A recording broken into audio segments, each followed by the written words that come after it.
ก่อนสิไปสิมาผมผู้ขาแก้วแก่ล่ะสิว่าเบิ่งจักบาทซะก่อนเนาะคุณพ่อคุณแม่เนาะ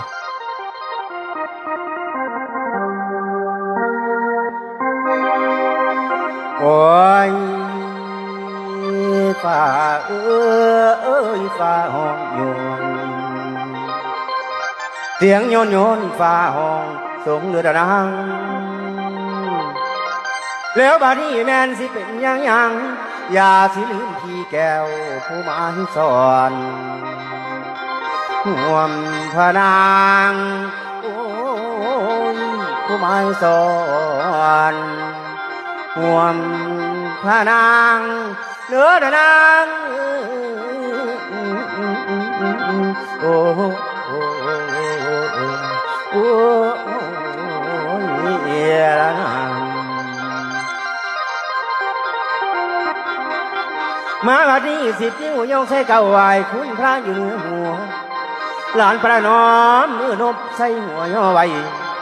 ไหวไปถึงจอมไทยองค์เทวาผู้สูงทรงให้ลงมาซอยอยู่สู้แก้วบาโดลำพร้อมทั้งด้านดีกรรมเจ้าแม่ธรณี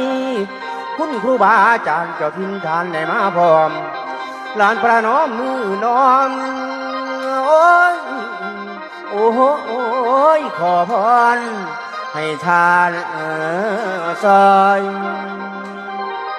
หนังบักซื้อวงน้อยคุณสั่งนันบ่หลาย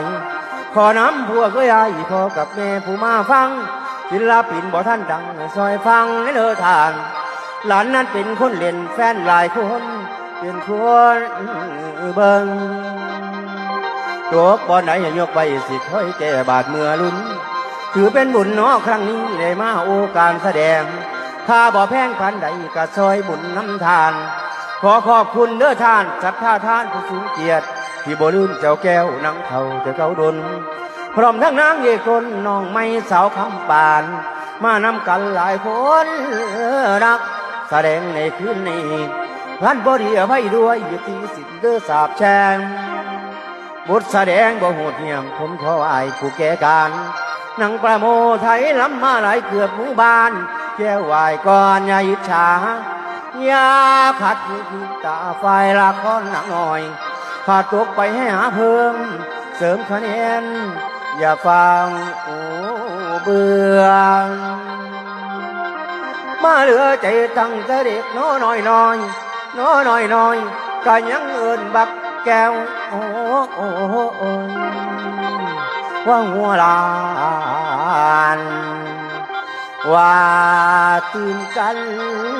ไอ้คนเอ๋โอ้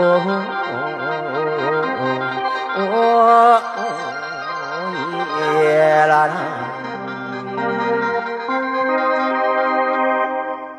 ครับกราบนมัสการพระคุณเจ้า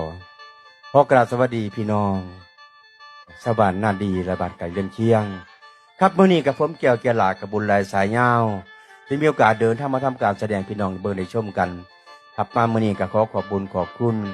ทั้งดาบเจ้าภาพเจ้าศรัทธาให้ผู้ไว้วางใจกับทีมงานรุ่งธุริยมเทิงศิลป์เดินทางมาทำการแสดงในค่ำคืนนี้เพิ่นกระโทรเอาเนาะพี่น้องเนาะ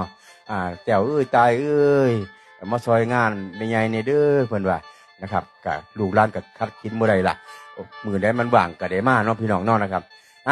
บนสิลืมมื้อใดก็คือขอบุญขอบคุณทั้งด้านพ่อครัวแม่ครัวที่เลี้ยงข้าวปลาอาหารกับทีมงานรุ่งธุริยมเทิงศิลป์อิ่มกันทั่วหน้าทั่วตาเนาะพี่น้องเนาะครับมามื้อนี้ก็บ่มีหยังมาฝากมาตอนนอกจากเสียงร้องเสียงล่ำแม่นว่ามวนก็อดสาฟังไปเบิ่งสาก่อนเด้อคุณพ่อคุณแม่แต่คิดสิว่าลูกในบ้านหวานในสวนใส่ข้าติดใส่ข้าต่อป่องรอใส่ข้าเฮือนย่ามมือเดินดำเสามองหากันก็เห็นง่ายเพิ่นว่าย่ามมือเจ็บป่วยไข้ยังสิได้ซอยกันนี่เนาะพี่น้องเนาะผู้มักหมอละมูก็มีผู้มักหมอน้ำสิ่งก็มากผู้เบิ่งหนังประโมไทยก็หลายเพราะฉะนั้นการร้องการล่ำในมื้อนี้ถ้าบ่ถึกเอิกถึกใจก็10 นิ้วผมกับประทานอภัยไว้หลายๆเนาะพี่น้องเนาะครับก่อนสิไปสิมาผมจะเดินเจ้าตายเดินทางออกมาเพื่อเดินทางไปฟังคำปรึกษาวายินจากยะพอปลัดตื่นก่อนเอาตายเอ้ยเดินทางมาเอาเนี่ยตา